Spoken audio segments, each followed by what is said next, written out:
natagpuan ang nagsimalay ng Hanoi at si Kuya. Si Kuya po ang diyosa ng mga mangingisda dito sa Macau. Samantala, matatagpuan naman doon sa bandang yun naman, habang tulay na yan, yan po ang pinakaunang tulay dito sa Macau. At ang tawag dyan ay ang Taipa Bridge. Na matatagpuan naman sa kalagitnaan naman ng Taiwan Lake. Mga kapuso, meron pong 10 simbahan dito sa Macau. Lahat ng yan dedicated sa ating mahal na Mering. Isa-isa po natin pupuntahan yan sapagkat alam namin ang mga Pinoy, malapit sa puso ang mahal na Mering. Tara na! Macau, nakakabihani at kakaiba. Refreshing ang ganda ng kalikasan. Naggagandahan ng mga landmark na gawa ng tao at mga hotel ay kumukutita pagsapit ng gabi. Tatagurian umanong Asia's version of Las Vegas ang Macau at magiging sentro ito ng gambling, gaming at nightlife dahil sa casino hotel at resort na itinatayo dito. Pero may kabilang mukha ang Macau na aming natuklasan. Hindi lang pala siya pinanong pasyalan at para sa casino gaming itong Macau. Sikat din itong pilgrimage tour dahil napakarami ng mga simbahan dito. Takang-taka ako kung bakit. Kaya nagtanong ako sa isang pare bago ko pinasyalan ng mga simbahan. You know, such a small place with so many churches. Can you give us a background on that? Well, there's so many churches.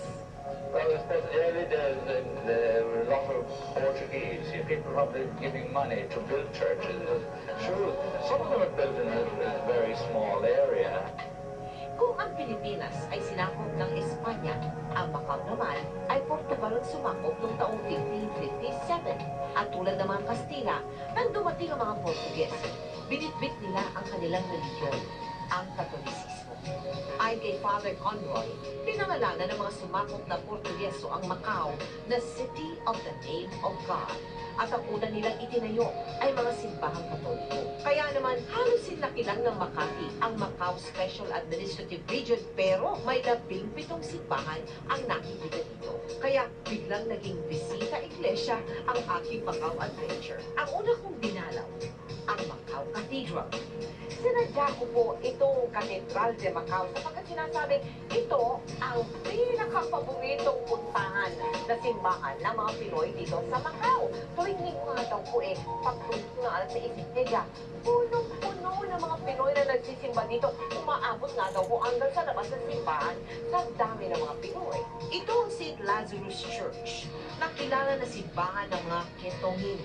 Kalaunan, ito'y naging Our Lady of Hope. Rosary Church at Wooden Church, ang ibang pagkakakilanlan nito, St. Dominic Church. Ang santo dito sa St. Augustine Church, na kamukha ng ating Jesus Nazareno sa Quiapo, ay kanila ding ipinoposisyon.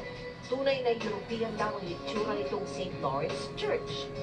Patron ng mga ikinakasal, si St. Anthony, maraming nagpapakasal sa simbahan niya. Simple lang ang ganda nitong Our Lady of Mount Carmel. Dito umano sa Chapel of Our Lady of Penha, dapat sumimba ang mga seaman, lalo na kung ang biyahe nila ay delikado. Kahit nasa tuktok ng mundo, itong Chapel of Our Lady Gia, sulit ang pagod. Dahil napaka-charming na ng kapilya, napakaganda pa ng view mula dito. Sikat sa mga deboto itong St. Joseph Chapel dahil nakalagap dito di umano ang buto ng kamay ni St. Francis Xavier. Ang Chapel of St. Francis Xavier sa Koloan Village ay maraming kainan, kaya sikat itong gimikan kahit sa gabi. Mga kapuso, nakakatuwa po talagang puntahan ng mga simbahan dito sa Macau sapagkat mga tourist destinations na rin. Kaya pagpunta ng Macau, huwag niyong kalimutan ang mga simbahan. Macau, bakit kanyo? Iyon po ay sapagkat kapag ka daw nalibot mo na itong buong Fisherman's Wharf, abay para daw nalibot mo na rin ang buong mundo. Ganyan po kasi ang konsepto dito. Kaya tara na, mag-around the world na tayo dito sa Fisherman's Wharf. Ang lugar na ito ay dating daungan ng mga sasakyang pagdagat. Pero ngayon, isa na itong man-made tourist attraction. Ang Fisherman's Wharf ay mayroong sukat na mahigit 111,500 square meters. At sa laki ng lugar na ito, samot-sari ang maaari ninyong pagkaabalahan.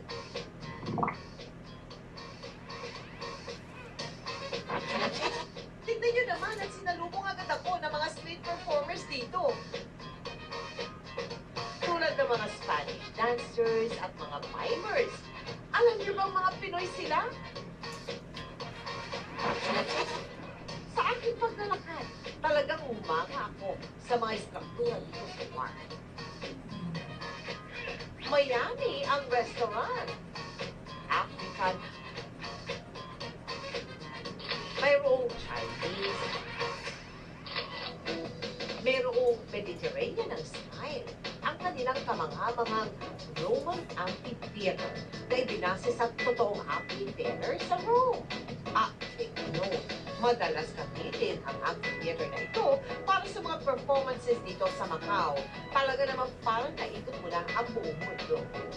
Feel na feel mo talagang nalibot mo na ang buong mundo dito sa Fisherman's Wharf. Meron ding cable car dito para sa mga napapagod maglakad. Hindi ko rin napigilan pumasok sa iba't ibang tindahan ng souvenir items na matatagpuan dito sa Wharf.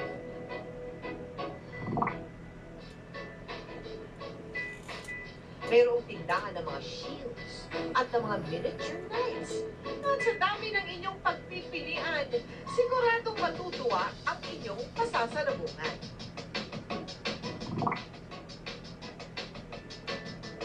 Talaga namang hindi nakapagtatakang dayuhin ang Fisherman's Wharf ng mga turistang bumibisita dito sa Macau.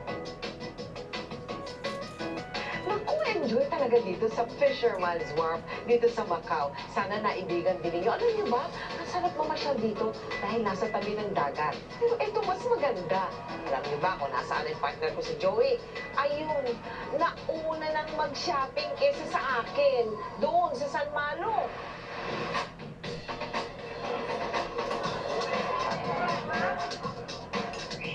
Meron sa ating Tutuban, Green Hills o mga Tiangge-Tiangge. Dito naman sa Macau, meron tinatawag na San Malo.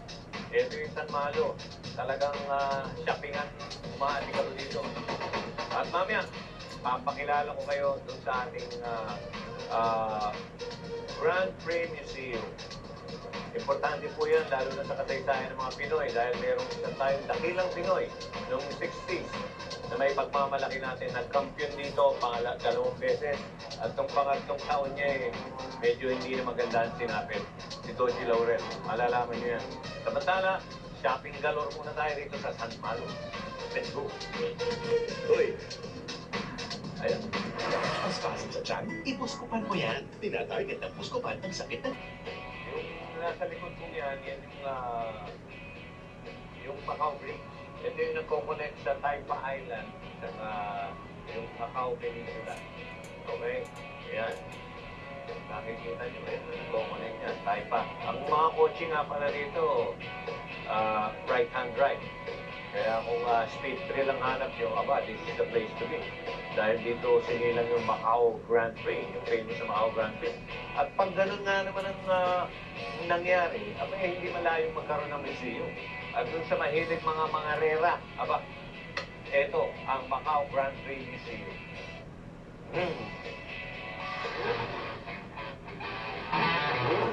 May adik sa speed at wheels karera ng kotse.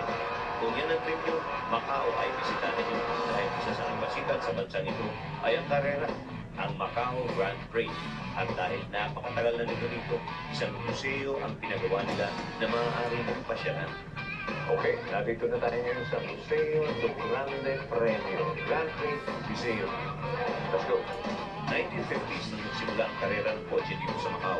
Sa loob ng 5 dekadang nagdaan dito sa Museo ng Grand Prix, koleksyon ng mga kotseng nanalo, ultimo mga memorabilia ng mga drivers ay makikita dito. Yan, ito unang nanalo ng unang Grand Prix dito sa Macau. 1954. This is the car, the winning car, Triumph TR2. Ito ang ginagamit ng gobernador noon bago magsimula ang mga races. Iniikot muna siya before the actual races. Austin. Ito yung puro kahoy. Noong 1963, nagsimulang mag-race dito sa Macau ng classic cars. Ito ang nanalo.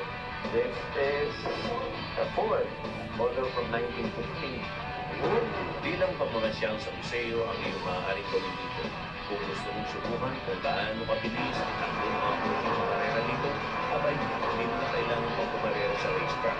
Pwede mo ma-experience dito sa pamamagitan ng kanilang computerized simulated racetrack driving. Boss, para sa pag- Ayan, no? Nasample ni Salvi Domingo, kabayan natin. Ayan, lahat kabayan mo. Ganyan-ganyan yan. Galing mag-drive ito. Abay, hindi kayo dapat dahil Pinoy ang nakikita niyo ng instructor natin sa simulation driving. Abay, alam niyo bang nung palang magsimula ang Macau Grand Prix, tayong Pinoy ay pumida na rito. Hindi natin malilimutan ng Macau, kaya tayo nandito dahil sa isang Pilipino na nag-aalang Doji Laurel. Ayan si Doji. Kilalang lawyer itong si Doji noong 60s. Kapatid siya ng ating former Vice President na si Boy Laurel. At bukod sa pagiging abogado, sa karera ng kotse si Doji ay di matatawaran. Alam niyo bang isang napakalaking karangalan ang binigay nitong si Doji Laurel noon sa Pilipinas? He won it twice. Ito ang ginamit niya ng first and second wins niya. Yung 2 victories niya, first 2 victories. Yan, kita niyo. Arsenio Doji Laurel. Philippine flag. Sayang nga lang, dahil matapos siyang manalo ng 2 sunod na taon, siya ay pinawiin ng buhay. On the third try, he died in a car crash. Yung picture dun sa likod, yung may number 32, yan yung coaching ginamit niya nung na-discrash siya si Doji. Galing ng Pinoy, di ba? Mapasan mang lugar man tayo, mapano mang larangan, gaya ng karerahan, abay, Pinoy ay laging nasusulat sa kasaysayan. At kitang-kita yan dito sa Macau. Nako, siguradong enjoy na enjoy yung mga F1 na enthusiast niya, yung mga feeling Michael Schumacher. Okay, kaya nga punta kayo rin sa Macau. Laki ng Lotus, no? Dito yan. Sa ilalim yan ng Macau Tower. Nasaan na kaya si Ben? Alam ko na. Nasa Senado Square. Dito yun. Tignan nyo nga naman yan, ano ha? Sino mag-aakala na meron palang Pilipino? Yan si Doji Laurel, no? Na bahagi ng kasaysayan ng Macau Grand Prix. Talaga naman nakakatawa kapag ka nalalaman natin na ang Pinoy ay pinaparangalan sa ibang bansa. Teka, tuloy-tuloy na ang shopping natin. Nandito po ako sa Real Senado Square. Alam nyo, medyo saucy, ha? Medyo high class daw po lugar ito ng pag-shopping. Pero marami din kami nakita Pinoy dito. Para tayo mag-shopping. Alam nyo, itong kaling ito ay dumidiretso. Doon naman sa St. Paul Ruins.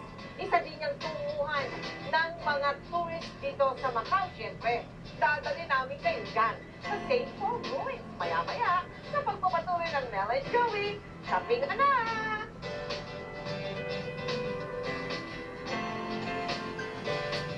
Farmer-rich foods can help dito sa Macau. Isa sa mga popular na landmark dito sa Macau, ang St. Paul Ruins kung tawagin. Okay, mga kaibigan, Mel, babayaan mo bigyan mo sila ng konting kasaysayan. Take it away, man. Mula rito sa Macau. Alam niyo dati ito yung St. Paul Cathedral. Nung nagkaroon ng isang malaking lindol dito noong 1835, nagkasunog at nasunog itong simbahan ng St. Paul. Ang natira na lamang yung harapan. Ang ginawa ng mga taga rito, ni-restore na lang nila para maipakita pa rin ang fusion na tinatawag ng Eastern and Western cultures. Sana po nabigyan namin kayo na itiganin mo mabuti ha. Itong aming pagtuturo sa inyo dito sa Macau next week. Naku! Ay, magyayabang ka na naman eh. Makasayabangan! Singapore po, mga kaibigan. Yan ang ating dadayuhin. Sorry, 4 na lugar nga eh. Tapos na ngayon ang Macau, next week eh, Singapore tayo para sa 4th anniversary. Ibig sabihin, may pang-4 pa. Oh, may pangapat pa. Malaysia naman. Malaysia, okay. Malaysia naman. Okay. It's a date, mga kaibigan. Next Sunday, magkita dito tayo ulit kasama ng aming partner. Dito pa rin sa paborito yung kasama tuwing linggo, ang Mel. And Joey. Okay. St. Paul. Maglakad tayo dyan, alam mo, wala tayong gastos, Nelia, kahit ang pababa nitong St. Paul. Ayan. Wala tayong gastos. Puro tikim ang mga pagkain dyan. Busog na tayo pagdating sa tulog. Ano nga nagtawanan yung mga taga rito? Dadali mo po sa... Pero ito, pasalamatan natin. Thank you, Jessica Cuevas, Edgar Versosa, and Ivan Castillejos. Ano?